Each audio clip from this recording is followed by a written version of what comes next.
नमस्कार। ये आकाशवाणी पटना है। अब आप अभिषेक दास से प्रादेशिक समाचार सुनिए। पहले मुख्य समाचार। प्रधानमंत्री नरेंद्र मोदी ने कोविड महामारी से निपटने के लिए राज्यों को केंद्र की ओर से पूरे सहयोग का आश्वासन दिया। श्री मोदी ने आज भी कोविड से उत्पन्न हालात को लेकर समीक्षा बैठकें की। प्रदेश में कोविड के मामलों में तेजी से वृद्धि का सिलसिला जारी। आज 12,672 नये मामलों की हुई पुष्टि। केंद्र सरकार प्रधानमंत्री गरीब कल्याण अन्न योजना के अंतर्गत मई और जून महीने में गरीबों को 5-5 किलोग्राम निःशुल्क अनाज उपलब्ध कराएगी। और पटना के दानापुर में एक पिकअप वैन के गंगा नदी में पलट जाने से 9 लोगों की मौत। कोविड मरीजों की संख्या फिर से बढ़ रही है, इसलिए सभी श्रोताओं से अपील है कि कोई भी कोताही न बरतें। सभी सुरक्षा उपायों का पालन करें और 45 वर्ष से ऊपर के सभी लोग बेहिचक टीका लगवाएं। सुरक्षित रहें और 3 आसान उपायों का पालन करें। मास्क पहनें, 2 गज की दूरी है जरूरी, सुरक्षित दूरी बनाए रखें, हाथ और मुंह साफ रखें। अब समाचार विस्तार से। प्रधानमंत्री नरेंद्र मोदी ने कोविड महामारी से निपटने के लिए राज्यों को केंद्र की ओर से पूरे सहयोग का आश्वासन दिया है। कोविड की स्थिति की समीक्षा बैठक में श्री मोदी ने कहा कि सभी राज्य मिलकर काम करें तो देश में संसाधनों की कोई कमी नहीं होगी। प्रधानमंत्री ने यह भी कहा कि स्वास्थ्य मंत्रालय राज्यों के साथ संपर्क बनाए हुए है और स्थिति पर नजर रखते हुए समय समय पर राज्यों को आवश्यक परामर्श दे रहा है। श्री मोदी ने कहा कि ऑक्सीजन का उत्पादन और आपूर्ति बढ़ाने के लगातार प्रयास किए जा रहे हैं। उन्होंने कहा कि सरकार के सभी संबंधित विभाग और मंत्रालय स्थिति से निपटने के लिए एकजुट होकर काम कर रहे हैं और औद्योगिक कार्यों में इस्तेमाल होने वाली ऑक्सीजन को भी चिकित्सा संबंधी आवश्यकताओं को पूरा करने में लगाया जा रहा है। श्री मोदी ने कहा कि प्रत्येक राज्य को ऑक्सीजन टैंकरों की निर्बाध आवाजाही सुनिश्चित करनी चाहिए और यह भी देखना चाहिए कि ऑक्सीजन टैंकरों को रास्ते में न रोका जाए। श्री मोदी ने राज्यों से कहा कि वे प्रदेश के विभिन्न अस्पतालों को ऑक्सीजन की आपूर्ति सुनिश्चित करने के लिए उच्च स्तरीय समन्वय समिति गठित करें। उन्होंने यह भी कहा कि इस तरह की समन्वय समितियों को यह सुनिश्चित करना चाहिए कि जैसे ही केंद्र से राज्य को ऑक्सीजन का आवंटन होता है, वैसे ही राज्य अपने सभी अस्पतालों को बिना किसी देरी के ऑक्सीजन की आपूर्ति सुनिश्चित बनाए। भारतीय रेलवे द्वारा शुरू की गई ऑक्सीजन एक्सप्रेस मालगाड़ी का जिक्र करते हुए प्रधानमंत्री ने कहा कि वायुसेना के मालवाहक विमानों से भी ऑक्सीजन देश के विभिन्न भागों में पहुंचाकर परिवहन में लगने वाले समय को कम किया जा सकता है। प्रधानमंत्री ने राज्यों से ऑक्सीजन तथा दवाओं की जमाखोरी और कालाबाजारी रोकने के लिए कदम उठाने का आग्रह किया। प्रधानमंत्री ने कोविड मामलों की जांच बढ़ाने और टीकाकरण अभियान तेज करने की आवश्यकता जताई। बाद में प्रधानमंत्री ने ऑक्सीजन के उत्पादन और आपूर्ति की समीक्षा के लिए देश के प्रमुख ऑक्सीजन उत्पादकों के साथ बैठक की। स्वास्थ्य मंत्रालय ने वयस्क कोविड मरीजों के उपचार के लिए संशोधित क्लिनिकल दिशा निर्देश जारी किए हैं। एम्स आईसीएमआर कोविड-19 राष्ट्रीय कार्यबल और मंत्रालय के अंतर्गत संयुक्त निगरानी समूह डीजीएचएस ने ये निर्देश जारी किए हैं। इसमें कहा गया है कि संक्रमण के लक्षण मिलने के 10 दिन के भीतर आपात स्थिति में रेमडेसिविर केवल उन मरीजों को दिया जा सकता है जिन्हें मध्यम से गंभीर लक्षण हों और जिन्हें ऑक्सीजन की आवश्यकता हो। गुर्दे या लीवर की गंभीर बीमारी से जूझ रहे मरीजों को रेमडेसिविर नहीं दी जा सकती है। जो मरीज ऑक्सीजन सपोर्ट पर नहीं हैं या जो घर में हैं, उन्हें रेमडेसिविर लेने की आवश्यकता नहीं है। नई दिल्ली एम्स के निदेशक डॉक्टर रणदीप गुलेरिया ने कहा है कि कोविड संक्रमण वाले केवल कुछ प्रतिशत लोगों को ही रेमडेसिविर इंजेक्शन की जरूरत पड़ती है। डॉक्टर गुलेरिया ने यह भी कहा कि रेमडेसिविर कोविड उपचार के लिए कोई चमत्कार करने वाली दवा नहीं है। एम्स निदेशक ने कहा कि 85% से अधिक लोग बिना किसी विशिष्ट उपचार के ठीक हो सकते हैं। डॉक्टर गुलेरिया ने कहा कि अधिकतर लोगों में गले में खराश और जुकाम जैसे लक्षण होते हैं और ये लक्षण 5 से 7 दिनों में उपचार से ठीक हो सकते हैं। प्रदेश में कोविड के मामलों में तेजी से वृद्धि का सिलसिला जारी है। आज 12,672 नये मामलों की पुष्टि हुई। पटना से सबसे अधिक 2,801 नये मामले मिले हैं। वहीं गया से 816, औरंगाबाद से 748, मुजफ्फरपुर से 704, सारण से 617 और बेगूसराय से 607 नये मामले सामने आये हैं। स्वास्थ्य विभाग से प्राप्त जानकारी के अनुसार राज्य में फिलहाल सक्रिय मामलों की संख्या बढ़कर 76,419 हो गई है। नये मामलों के मिलने के साथ ही स्वस्थ होने की दर में लगातार गिरावट आ रही है। वर्तमान में स्वस्थ होने की दर 79.28% है।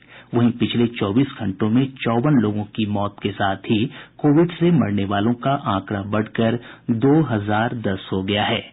भारतीय प्रशासनिक सेवा के वरिष्ठ अधिकारी रविशंकर चौधरी का आज निधन हो गया। वे स्वास्थ्य विभाग में अपर सचिव के पद पर कार्यरत थे। पिछले दिनों कोरोना संक्रमित पाए जाने के बाद उनका पटना एम्स में इलाज चल रहा था। कोविड संक्रमण के बढ़ते मामलों को देखते हुए राज्य सरकार ने प्रत्येक जिले में 100 से 500 बिस्तरों वाला कोविड देखभाल केंद्र स्थापित करने का फैसला किया है।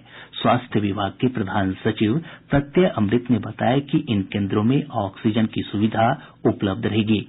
उन्होंने बताया कि ऑक्सीजन की कमी पूरी करने के लिए हर जिले में क्रायोजेनिक ऑक्सीजन टैंक लगाया जाएगा। प्रधान सचिव ने बताया कि केंद्र सरकार से बिहार को प्रतिदिन 300 मीट्रिक टन ऑक्सीजन आवंटित करने की मांग की गई है। दूसरे राज्यों से बिहार आने वाले लोगों को अब 4 दिनों के लिए अनिवार्य रूप से क्वारंटीन रहना होगा। आपदा प्रबंधन विभाग के प्रधान सचिव प्रत्यय अमृत ने कहा कि इसके लिए सरकार ने सभी अनुमंडलों में सुविधाओं से युक्त क्वारंटीन सेंटर बनाने का अधिकारियों को निर्देश दिया है। उन्होंने कहा कि सभी लोगों की कोविड जांच होगी और जांच रिपोर्ट आने तक उन्हें इन्हीं केंद्रों में रहना होगा। उन्होंने बताया कि जो लोग नेगेटिव पाए जाएंगे उन्हें भी कुछ दिनों तक होम आइसोलेशन में रहना होगा। श्री अमृत ने बताया कि इन केंद्रों पर चिकित्सा की समुचित व्यवस्था उपलब्ध होगी और निगरानी के लिए सीसीटीवी कैमरे लगाए जाएंगे। औरंगाबाद जिले में कल से आवश्यक वस्तुओं की दुकानों को छोड़कर ऑड इवन के आधार पर अन्य दुकानें खोली जाएंगी। अररिया में लगने वाली फल और सब्जी की दुकानें कल से अररिया उच्च विद्यालय प्रांगण में लगेंगी। शेखपुरा जिले की सभी अदालतें 1 मई तक के लिए बंद कर दी गई हैं। प्रभारी जिला न्यायाधीश ने इस संबंध में आदेश जारी कर दिया है। आदेश में कहा गया है कि इस अवधि में केवल रिमांड जैसे महत्वपूर्ण काम ही निपटाए जाएंगे। प्रादेशिक समाचार आप आकाशवाणी पटना से सुन रहे हैं। केंद्रीय स्वास्थ्य मंत्री डॉक्टर हर्षवर्धन ने लोगों से कोविड नियमों का कड़ाई से पालन करने की आवश्यकता पर बल दिया है। कोविड एप्रोप्रिएट बिहेवियर को किसी भी कीमत पर हम ना भूलें। समय जब वैक्सीनेशन भी साथ साथ चल रहा है, हमको कोविड एप्रोप्रिएट बिहेवियर यानी मास्क, साबुन से हाथ धोना और 2 गज की दूरी और जो उस पर स्प्रे बड़े भीड़ वाले इवेंट्स हैं इनको अवॉइड करना है। मजबूरी में जाना भी पड़ता है तो भी जो है प्रिकॉशंस को नहीं छोड़ना है। तो हमें पूरा विश्वास है कि जिस तरह से 2020 में कोविड के खिलाफ लड़ाई को हम लोगों ने एक सफलता की चरम सीमा तक पहुंचाया था, वैसे ही ये फेज भी जो अभी आया है ये फेज भी हमारा निकल जाएगा और इस लड़ाई में भी जो चैलेंजेस हैं उनको हम पूरी तरह से ओवरकम करने में सफल होंगे। वरिष्ठ स्वास्थ्य विशेषज्ञ डॉक्टर गीता कंपानी ने कोविड के लक्षण उभरने पर लोगों से जांच जरूर कराने की अपील की है। तो आपको अगर सिम्टम्स बहुत लगता है कि ये पेशेंट को कोविड है, जैसे पेशेंट को गले में खराश हो रही है, बॉडी में पेन हो रही है, बहुत थकावट लग रही है, हल्का बुखार है 100 के करीब, खांसी भी हो सकती है, बुखार तेज भी हो सकता है, लेकिन अक्सर बुखार 100-101 के बीच में रहता है। टेस्ट नहीं पता चल रहा है, टेस्ट सेंसेशन खराब हो गई है, स्मेल सेंसेशन भी कभी खराब हो सकती है। तो ये सिम्टम्स अगर आ रहे हैं तो उसको कोविड का टेस्ट कराना चाहिए। ये टेस्ट 2 प्रकार के हैं। एक तो है rapid antigen test. Rapid antigen test की रिपोर्ट 10-15 मिनट में आ जाती है। अगर ये टेस्ट पॉजिटिव है तो इट इज पॉजिटिव, आप मानिए कि पेशेंट को कोविड है। लेकिन अगर नेगेटिव है और पेशेंट को सिम्टम्स बहुत टिपिकल हैं कोविड के, फिर उसको आरटीपीसीआर करवाना चाहिए।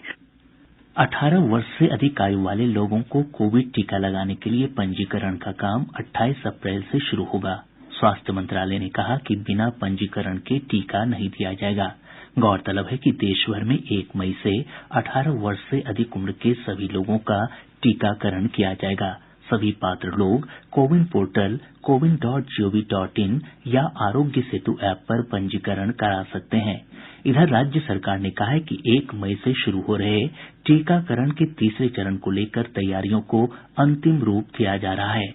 स्वास्थ्य विभाग के प्रधान सचिव प्रत्यय अमृत ने बताया कि 2011 की जनगणना के आधार पर बिहार में 18 से 44 वर्ष के लगभग 5,57,00,000 व्यक्तियों को टीका देने का आकलन किया गया है। उन्होंने बताया कि टीका केन्द्र की संख्या बढ़ाने के साथ ही अन्य व्यवस्थाओं का आकलन किया जा रहा है। श्री अमृत ने कहा कि जल्द ही टीका निर्माता कंपनियों को आपूर्ति आदेश दिया जाएगा।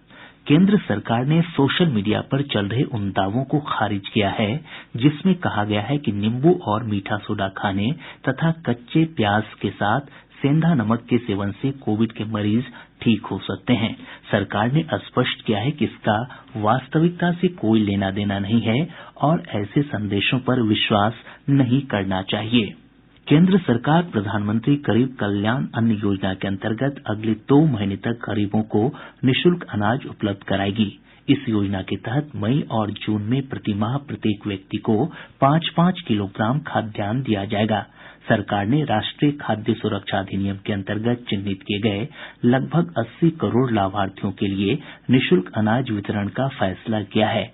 सरकार ने कोविड-19 महामारी के दौरान पिछले वर्ष भी लोगों के लिए अनाज का वितरण किया था। प्रधानमंत्री नरेंद्र मोदी ने कहा है कि देश में इस समय कोरोना वायरस की दूसरी लहर का सामना कर रहा है और ऐसे में सरकार देश के गरीबों के पोषण के लिए प्रयास कर रही है।